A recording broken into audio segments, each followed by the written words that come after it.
বাচ্চাদেরকে গ্রামে খেলতে দেয় না, খেললে নাকি নষ্ট হয়ে যাবে।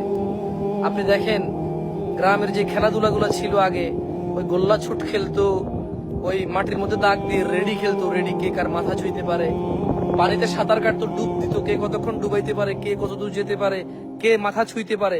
এই খেলাগুলা বাচ্চার বডি এক্সারসাইজে, বাচ্চার বডি স্ট্রং এবং ইমিউনিটি বুস্ট করতে, ইমিউনিটি ডেভেলপে কত মানে সুনিপুণ এবং কত সুন্দর ভূমিকা পালন করে সুবহানাল্লাহ।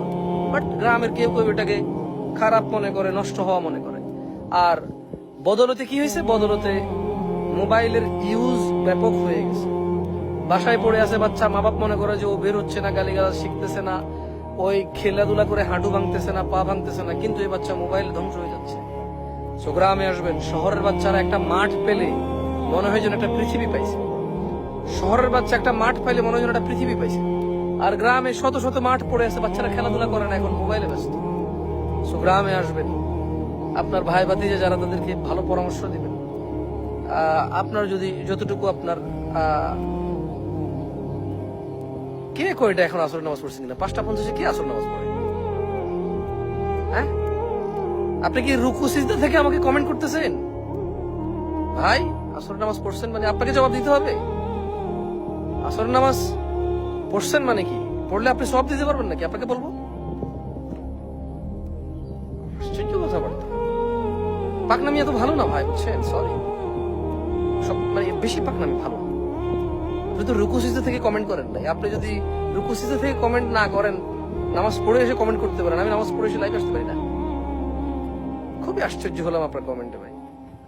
না, আপনার নাম নেব না, বল, আপনার নাম নেব না। নাম নিলে ওই পরে ওটুকু অংশ কেটে দিয়ে কি কি হয়ে যায়।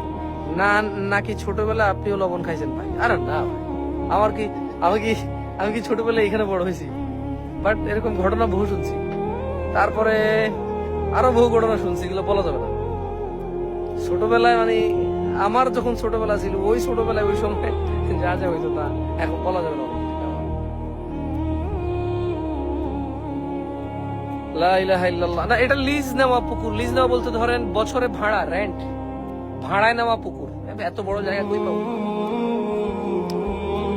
বিশাল, এটা 3 একর একসাথে। এটার পাশেই আবার 11 ঘন্টা, মানে 2 বিঘা প্লাস। মানে এই পুকুরের সামনের জায়গাটা 2 বিঘা প্লাস। আমার এক চেয়ারম্যান জেঠার, ওনার জায়গা মাশাআল্লাহ, ওনাদের আছে এই মাঠে, ওনাদের বেশ ভালো জমি আছে মাশাআল্লাহ। সো আমরা ভাই ভাতিজা আসি, দিছে করে গুলাই খাচ্ছি আলহামদুলিল্লাহ। এই তো পেটে ভাতে চলতেছে আলহামদুলিল্লাহ। ওয়াল্লাহি সুস্থ আছি, খাওয়ার রুচি আছে, খাওয়া যায়। ওই লবণ, পানি ভাত, লবণ আর গোস্তের ঝোল দিয়েও খাই ফেলা যায়, গোস্ত লাগে না। পানি ভাত, লবণ আর মরিচ। আচ্ছা ভাইয়া, তাহলে সকালে একটা খানা খাই ইনশাআল্লাহ, আল্লাহ পাশে রেখে। পানি ভাত, তারপর রুগী মরিচ।